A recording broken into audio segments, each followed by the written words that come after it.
Um grande abraço para você ligado aqui no canal do Esporte em Foco. Estamos de volta com mais um quadro. Dessa vez vamos trazer o Campeões Improváveis. Começando hoje pelo time do Palmeiras, que foi campeão da Copa do Brasil de 2012. Então vamos de vinheta na tela. Esporte em Foco.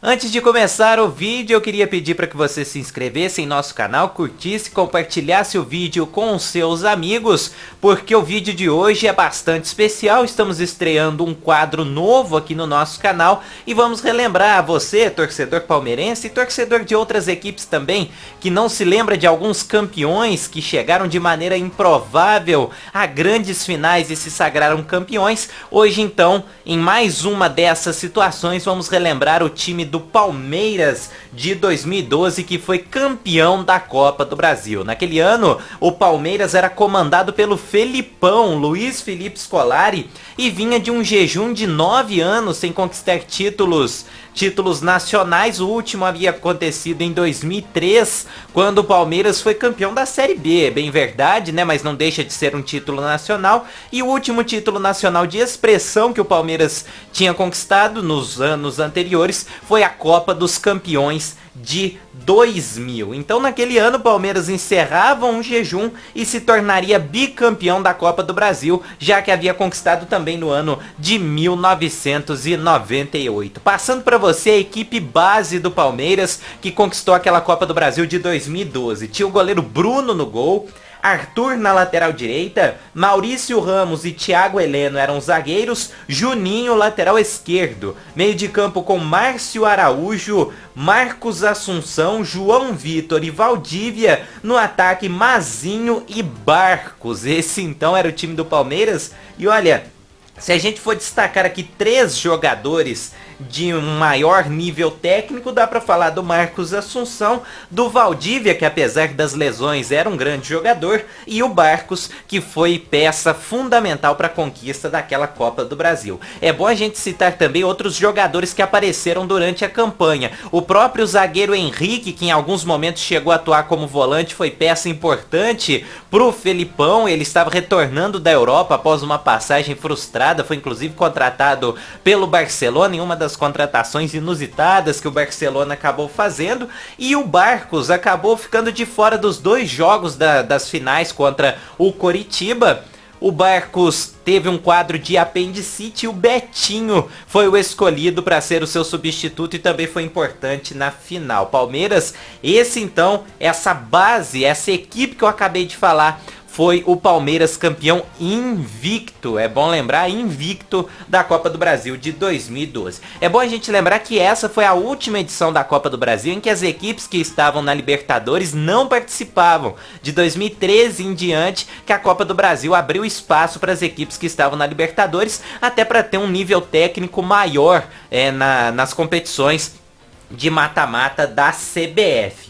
Repassando então como é que foi a campanha do Palmeiras naquele ano de 2012. Na primeira fase o Palmeiras enfrentou o Coruripe de Alagoas. Tinha aquela regra, nas 2 primeiras fases, fora de casa, o time que vencesse por 2 gols de diferença fora de casa passava de fase direto, eliminava o jogo de volta. O time que estava em casa, se vencesse por 3 gols de diferença, também eliminava o jogo da volta. O Palmeiras venceu o Coruripe fora por 1-0, então o jogo da volta foi no estádio Jaime Sintra, em Jundiaí. Palmeiras venceu por 3-0. Na segunda fase, o Palmeiras enfrentou o Horizonte do Ceará no estádio Domingão e conseguiu essa vitória por 2 gols de diferença.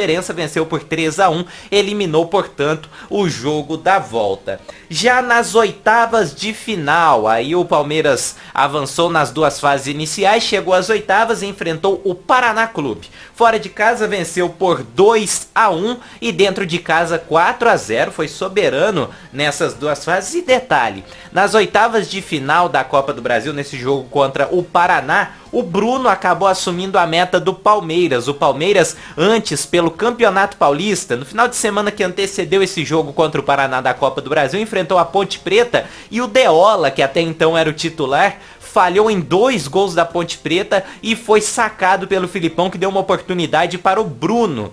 O Bruno então agarrou essa oportunidade e, apesar de ser um goleiro bastante questionável, conseguiu se destacar nessa campanha da Copa do Brasil. Então o Palmeiras na ida bateu o Paraná por 2-1, na volta venceu por 4-0. Quartas de final, enfrentou o Atlético Paranaense, que naquele ano estava na segunda divisão, mas que vinha embalado por ter eliminado nas oitavas a equipe do Cruzeiro. Na ida, na Arena da Baixada, 2-2. E na volta na Arena Barueri, o Palmeiras bateu o Atlético Paranaense por 2-0 e chegou às semifinais. Ali estava, na semifinal, o grande jogo do Palmeiras nessa campanha. O Palmeiras então bateu Coruripe, Horizonte, Paraná e Atlético Paranaense. Enfrentaria ali então nas semifinais o Grêmio, o poderoso Grêmio, na época comandado pelo Vanderlei Luxemburgo, e que contava ali com peças interessantes na sua equipe, como o goleiro Vitor, que apesar de contestado em alguns momentos,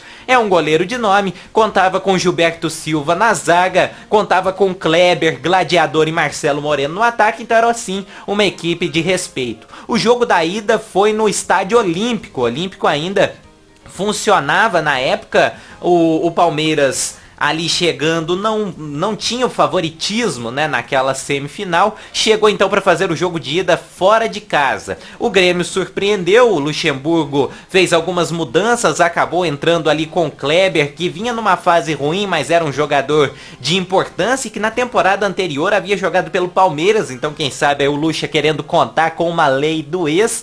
E o Palmeiras defensivamente foi simplesmente impecável. Não levou tanto perigo à meta do Vitor, principalmente no primeiro tempo, mas defensivamente também deixou o Grêmio pouco fazer. E na segunda etapa o Palmeiras foi letal. Aos 41 minutos do segundo tempo, Mazinho abriu o placar e aos 45, jogando um verdadeiro balde de água fria, toda a torcida gremista no Olímpico, Hernan Barcos, fez o segundo gol. Então o Palmeiras venceu o jogo da ida fora de casa por 2-0 e construía ali uma vantagem excelente para o jogo de volta. Na volta, também na Arena Barueri, o Palmeiras conseguiu segurar o empate. O Grêmio precisava vencer por 2 gols de diferença para levar a decisão para os pênaltis, mas o Palmeiras conseguiu segurar o 1-1 na partida de volta e estava classificado para a grande final da Copa do Brasil de maneira surpreendente, batendo o Grêmio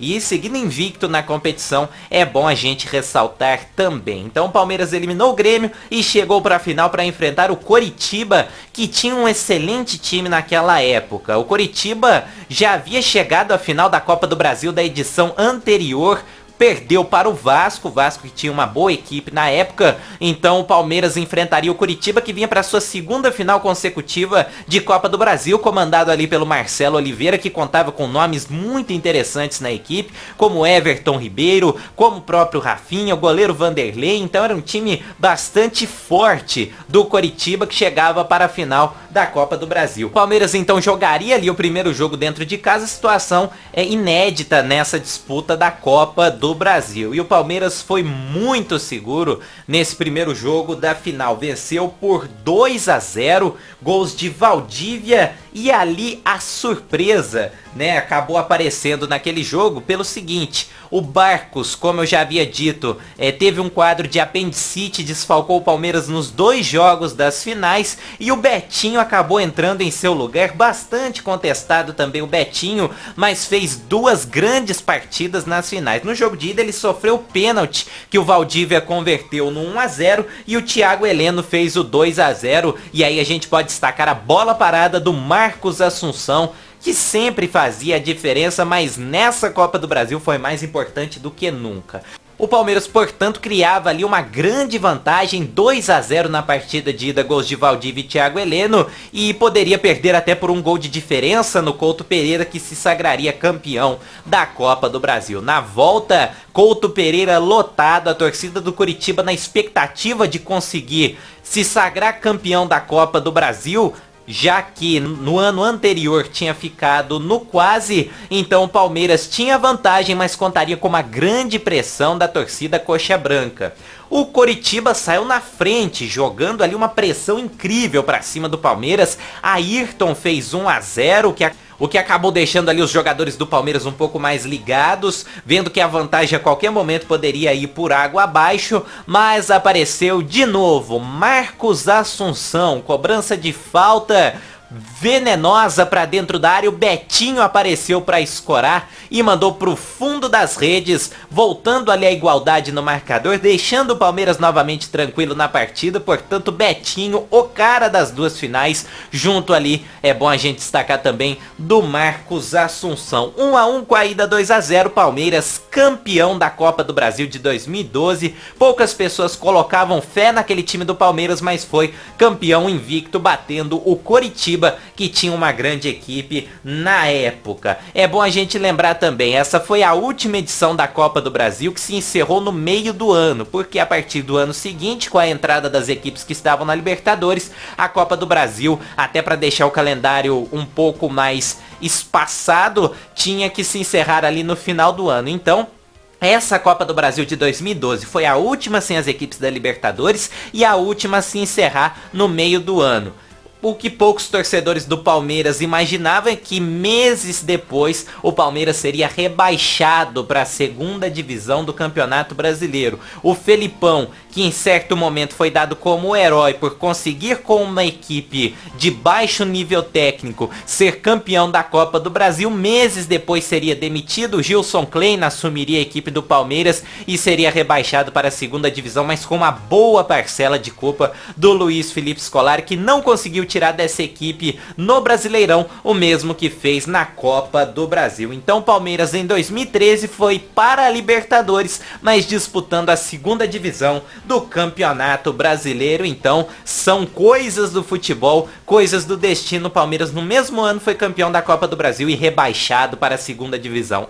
É ou não é um campeão improvável? Pois é, se você acha que faltou alguma coisa no vídeo, deixe nos comentários. Se quiser dar sugestões de próximos vídeos, de próximos campeões improváveis, também deixe nos comentários. Curta, compartilhe e espalhe esse vídeo para os seus colegas e deixe sempre o seu feedback, que é o mais importante acima de tudo. Semana que vem estaremos de volta com mais quadros aqui no canal do Esporte em Foco. Um grande abraço a todos e até mais!